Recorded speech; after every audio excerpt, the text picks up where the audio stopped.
Hello everyone.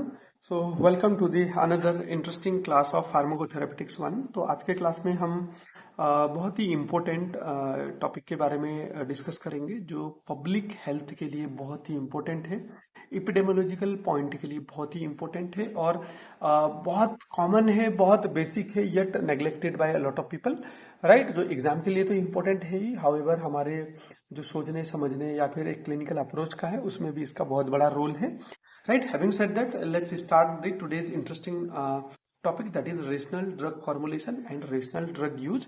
rational drug formulation क्या है और rational drug use क्या है, हम इसके बारे में आज देखेंगे। तो एज वी ऑल नो कि जो ड्रग रहते हैं इनका एक बहुत बड़ा रोल है ना, डिजीज को प्रिवेंट करने में, डिजीज को ट्रीट करने में, डिजीज को डायग्नोज करने में, ऐसे ही और भी बहुत सारी चीजों में इसका बहुत बड़ा रोल है ना। अगर जो ड्रग है उसका फॉर्मुलेशन ही नहीं सही होगा या फिर उसका जो ड्रग है वो इरेशनल रहेगा, इरेशनल मतलब कि जो मतलब एक जस्टिफाइबल नहीं है, साइंटिफिक नहीं है, तो इसकी वजह से क्या होगा कि हमको ट्रीटमेंट फेलियर जैसे केसेस है ना, increased incidence of adverse drug reactions, drug resistance जैसे सीरियस हेल्थ कंसिक्वेंसेस और जो अपना हेल्थ केयर कॉस्ट है वो तो बढ़ेगा ही बढ़ेगा। तो ये कुछ बहुत सारे लिमिटेशंस या फिर हम एडवर्स इफेक्ट जो बोलते हैं वो हमको देखने को मिलता है अगर हमारा जो फॉर्मुलेशन है वो जस्टिफाइबल नहीं है, वो जो फॉर्मुलेशन है वो इरेशनल है, वो सही नहीं है। तो यहाँ पे हमको बहुत ज्यादा दिक्कतें होने वाली है किसी भी कंडीशन को मैनेज करने के लिए। तो ये जो कॉन्सेप्ट है रेशनल ड्रग फॉर्मुलेशन का, ये जो कॉन्सेप्ट है ये WHO वर्ल्ड हेल्थ ऑर्गेनाइजेशन द्वारा दिया गया था और इसको बहुत सीरियसनेस के साथ दुनिया के सामने रखा गया और ऑलमोस्ट सारे ही नेशन ने पूरे दुनिया में इस चीज को अच्छे से रिसीव किया, अच्छे से परसीव किया और उसको लागू किया अपने नेशनल हेल्थ प्रोग्राम्स में, नेशनल हेल्थ पॉलिसीज में, और जिसकी वजह से आज के डेट में हमको बहुत अच्छे अच्छे रेशनल ड्रग फॉर्मुलेशंस देखने को मिलते हैं। In addition to the WHO बहुत सारे रेगुलेटरी जो फ्रेमवर्क्स है ना, हर कंट्री के अपने अपने रेगुलेटरी फ्रेमवर्क्स है और कुछ स्टैंडर्ड ग्लोबल फ्रेमवर्क्स है, जैसे US FDA हो गया, MHRA हो गया, जैसे इंडिया के लिए CDSCO हो गया। तो ये जो फ्रेमवर्क्स है, रेगुलेटरी फ्रेमवर्क्स है, इन्होंने इतनी स्ट्रिंजेंट जो है पॉलिसी बना के रखी है कि हम इरेशनल ड्रग फॉर्मुलेशन बना ही नहीं सकते, इसको बनाना इलीगल है, कानूनन जुर्म है और the manufacturer will be liable to the punishment with the heavy penalties also. तो जो रेशनल ड्रग फॉर्मुलेशन है ये एक लीगल मुद्दा है, ये एक नेशनल मुद्दा है ना। तो ये बहुत एक जरूरी कॉन्सेप्ट है, तो हमको इसको समझना भी जरूरी है।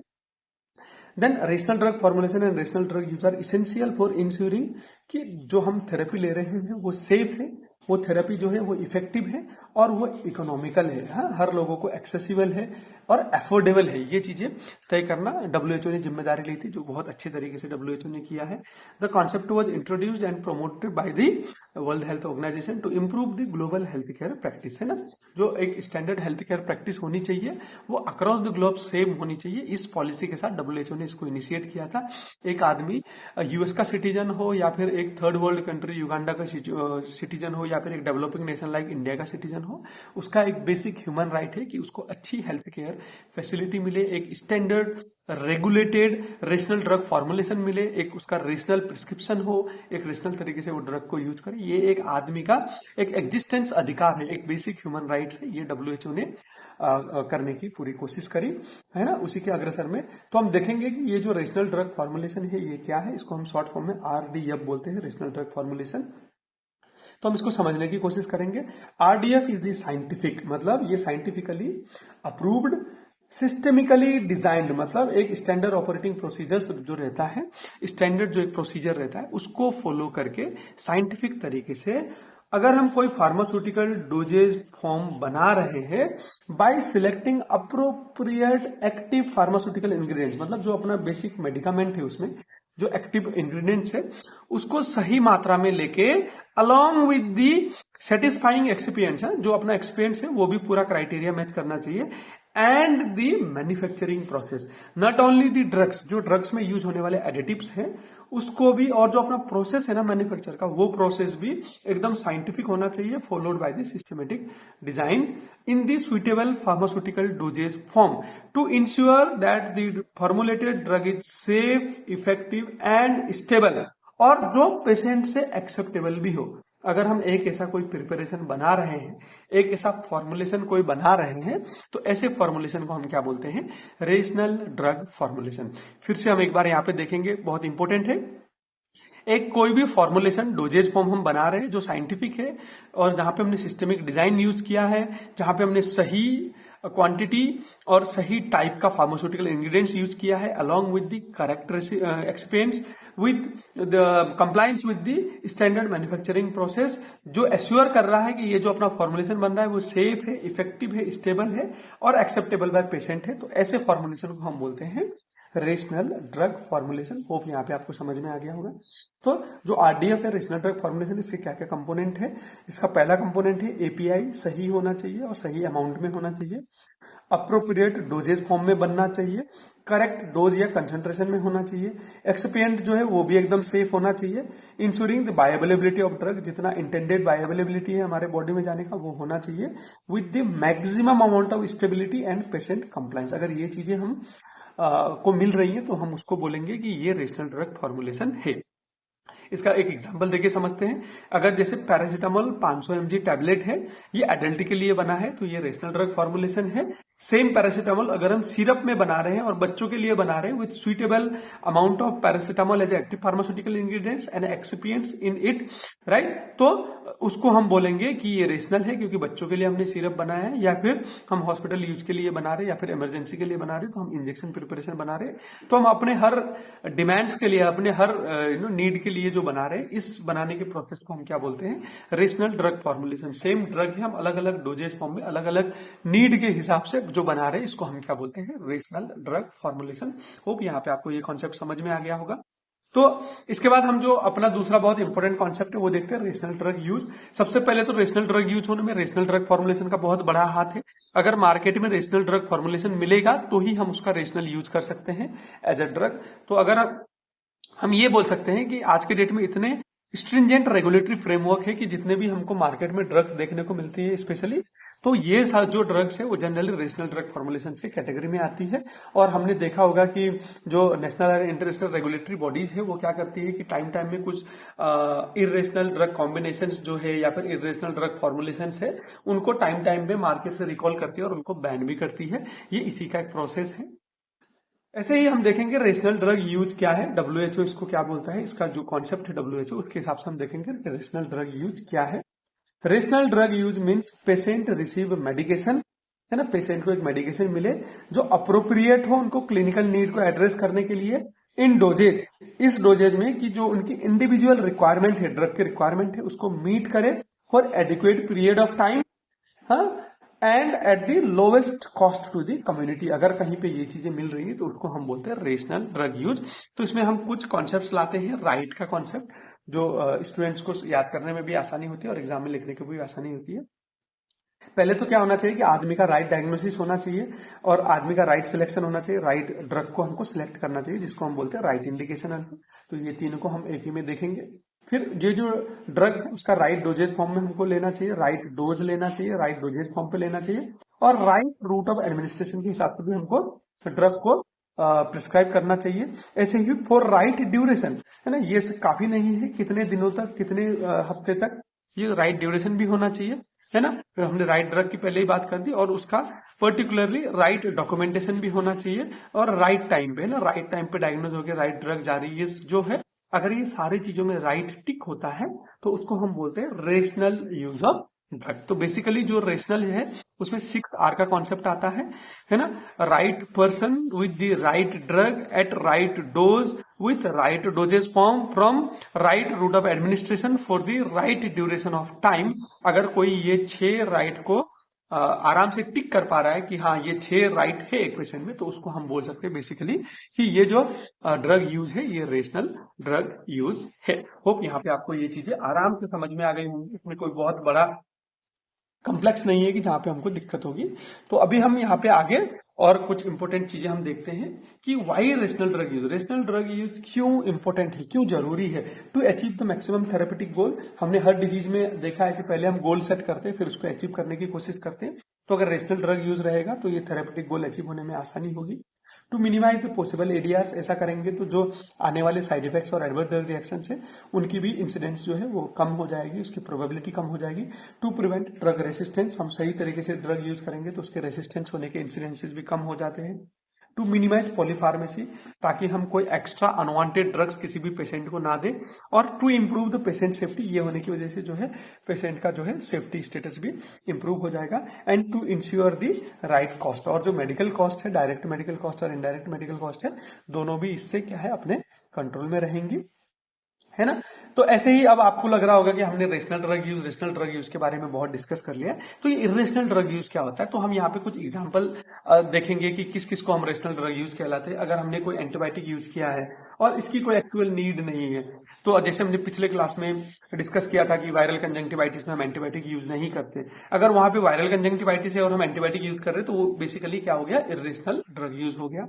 होप आपको समझ में आ गया होगा। अननेसेसरी हम इंजेक्शंस दे रहे हैं जिसकी कोई जरूरत नहीं है, तो उसको भी हम इरेशनल ड्रग यूज बोलते हैं। पॉलीफार्मेसी हो रहा है, किसी को जरूरत नहीं है और हम खाली एक्स्ट्रा ड्रग्स जो है वो प्रिस्क्राइब कर दे रहे हैं, उसको एडमिनिस्टर कर दे रहे हैं, तो वो भी इरेशनल ड्रग यूज है। इनकरेक्ट डोज में दे रहे हैं, है ना। ऑल ड्रग रिलेटेड प्रॉब्लम्स, जैसे किसी कहीं पे एडीआर हो जा रहा है, कहीं पे ड्रग ड्रग का इंट्रैक्शन से, कहीं पे सब थेरेपेटिक डोज है, कहीं पे हाई डोज है, हम उसको सही तरीके से नहीं मॉनिटर कर रहे, सही ड्यूरेशन के लिए नहीं दे रहे, तो ये जितने भी ड्रग रिलेटेड प्रॉब्लम्स वाली समस्याएं हैं, अगर वो एग्जिस्ट करती है तो हम उसको इरेशनल ड्रग यूज बोलेंगे। और जहां पे हम ब्रांडेड और फैंसी ड्रग यूज कर रहे हैं जबकि इनकी कोई भी जरूरत नहीं है, हम उसको जेनेरिक ड्रग देके आराम से अपना काम निकलवा सकते हैं, तो ऐसे केसेस में भी हम उसको इरेशनल ड्रग यूज बोलेंगे। और जो एक बहुत इंपॉर्टेंट इसमें और टॉपिक है कि role of pharmacist in rational drug use. Rational drug use में अपना जो फार्मासिस्ट है उसका क्या क्या रोल रहता है। पहले तो एक्यूरेट डिस्पेंसिंग एक सबसे बड़ा रोल है, जहां पे राइट ड्रग है, राइट इंडिकेशन है, राइट डोज है, राइट पेशेंट है, राइट टाइम है, राइट रूट है, ये सारी चीजें क्रॉस चेक करके हम जो एक्यूरेट डिस्पेंसिंग करते हैं, ये सबसे पहला रोल आता है। दूसरा जो रोल है वो आता है पेशेंट काउंसलिंग और उनको एजुकेट करना, डोजेज फॉर्म के बारे में, एडमिनिस्ट्रेशन टेक्निक के बारे में, या फिर कुछ स्पेशल एडवाइस जो रहती है, लेवलिंग एडवाइस है ना, एडमिनिस्ट्रेटिंग एडवाइस, और फिर अगर कुछ पॉसिबल एडीआर से उसके बारे में बताना, या फिर ड्रग्स को स्टोर कैसे करना है, इसको यूज कैसे करना है, वो जो भी एक एजुकेशन काउंसलिंग एस्पेक्ट रहता है वो करना रेशनल ड्रग यूज में फार्मासिस्ट का दूसरा सबसे बड़ा इंपॉर्टेंट रोल हो जाता है। ऐसे थेरेपी को मॉनिटर करना, क्या कहीं पे पॉसिबल एडीआर आ रहे हैं, क्या कहीं पे ड्रग ड्रग इंटरेक्शन हो रहे हैं, क्या एक्चुअली क्लिनिकल बेसिस पे, थियरी में तो नहीं मगर क्या क्लिनिकल बेसिस में से इंटरेक्शन आ रहे हैं क्या, या फिर जो ड्रग हमने जिस इंटेंशन से, जिस डिजायर आउटकम के हिसाब से दिया था, क्या वो अचीव हो रहा है कि नहीं हो रहा है, उसको भी मॉनिटर करना फार्मासिस्ट की एक जिम्मेदारी बन जाती है। प्रोमोटिंग जनरल मेडिसिन, है ना, making therapy very very cost effective, जहां पे हमको सिचुएशन देखना है, अगर कोई लो सोशियो इकोनॉमिक बैकग्राउंड से आया है, या फिर जहां पे पॉसिबल हो तो वहां पे हमको cheap and good quality medicine से सब्स्टिट्यूट करना चाहिए ब्रांडेड मेडिसिन को। प्रिवेंशन ऑफ पॉलीफार्मेसी, है ना, अवॉइड अननेसेसरी ड्रग यूज, ऐसी चीजें नहीं होनी चाहिए, जहां पे जरूरत है हम वहां पे डी प्रिस्क्राइब कर सकते हैं, ड्रग्स को डिस्केलेट कर सकते हैं, हम प्रिस्क्राइबर के साथ डिस्कस कर सकते हैं उस चीज को लेके। फार्माकोविजिलेंस एक बहुत बड़ा इंपॉर्टेंट पॉइंट है, जहां पे हम पेशेंट की सेफ्टी को एश्योर करेंगे, है ना, हम हर चीज को रिव्यू करेंगे, हर थेरेपी को रिव्यू करेंगे, फॉलो अप लेंगे, और कहीं पे कोई भी अनवांटेड इफेक्ट है, एडवर्स रिएक्शन है, तो इसको हम सिग्नल जनरेट करके जो local ADR monitoring centre AMC रहते हैं वहां पे रिपोर्ट करना, ये भी एक हमारी प्राइम रिस्पॉन्सिबिलिटी हो जाती है। ऐसे ही टाइमली और साइंटिफिक ड्रग इंफॉर्मेशन प्रोवाइड करना, चाहे वो हेल्थ केयर प्रैक्टिशनर हो, या फिर वो पेशेंट पार्टी हो, या फिर कोई और स्टेक होल्डर हो, उसको हमको टाइमली या साइंटिफिक ड्रग इंफॉर्मेशन देना, ये अलग से जिम्मेदारी है। Service to physician, nurse, patient ETC, हम हर किसी को भी अपनी जरूरत के हिसाब से उनको ड्रग इंफॉर्मेशन दे सकते हैं। As we know pharmacist are the drug expert, और हमारे पास आज के डेट में बहुत सारे प्राइमरी, सेकेंडरी और टर्सरी रिसोर्सेज भी है ड्रग इंफॉर्मेशन की, जिनको रिफर करके हम आराम से इंफॉर्मेशन दे सकते हैं। और जो स्ट्रेटेजी होनी चाहिए रेशनल ड्रग इसको प्रमोट करने के लिए, वो क्या होनी चाहिए। पहले तो जो स्टैंडर्ड ट्रीटमेंट गाइडलाइन है जो रेगुलेटरी अथॉरिटी से बनी है, जैसे WHO से बनी है, इंडिया में ICMR से बनी है, उन सारे गाइडलाइंस को हमको अडॉप्ट करना चाहिए। अगर नहीं भी है किसी हॉस्पिटल में तो हमको लोकल हॉस्पिटल गाइडलाइंस भी बनानी चाहिए, राइट। ये हमारा पहला स्ट्रेटेजी होना चाहिए, जिसकी वजह से जो रेशनल ड्रग यूज है उसको ज्यादा से ज्यादा प्रमोट मिले। इसेंशियल मेडिसिन लिस्ट हमको बनानी चाहिए, जहां पे जो जो ड्रग्स मेजोरिटी ऑफ पॉपुलेशन के नीड को सेटिस्फाई करने के लिए चाहिए, उसका लिस्ट हमारे पास है कि नहीं है। ऐसे ही कंटिन्यूअस मेडिकल एजुकेशन सेशंस और ट्रेनिंग हमको करनी चाहिए, और ड्रग यूटिलाइजेशन रिव्यू हमको कंटिन्यूअसली करते रहना चाहिए। Public awareness program, campaigns, screening, community outreach program, ये सारी चीजें हमको टाइम टू टाइम करनी चाहिए। और स्ट्रेंथनिंग दी फार्माकोविजिलेंस सिस्टम, जो अपना एडवर्स रिएक्शन का अपना एक मॉनिटरिंग पैटर्न है ना, उसको हमको एकदम से प्रमोट करना चाहिए, स्ट्रेंथन करना चाहिए। तो आज के क्लास में हमने देखा कि रेशनल ड्रग फॉर्मुलेशन और रेशनल ड्रग यूज क्या है। हम हर क्लास की तरह यहाँ पे भी खत्म करने से पहले एक बार इसको ग्लांस में रिपीट करके देखेंगे कि ड्रग्स ऐसी सब्सटेंस है जिसको हम प्रिवेंशन, है ना, डायग्नोसिस, मिटिगेशन, ट्रीटमेंट के लिए यूज करते हैं। तो इसका जो फॉर्मुलेशन है वो एकदम रेशनल होना चाहिए। किसको हम रेशनल फॉर्मुलेशन बोलते हैं? जो साइंटिफिक बेसिस में बना हो, followed by the standard manufacturing practice और proper pharmaceutical dosage form में बना हो with the right ratio of API excipients and the manufacturing process, जिससे हमको एक सेफ, इफेक्टिव, स्टेबल और एक्सेप्टेबल ड्रग्स मिले।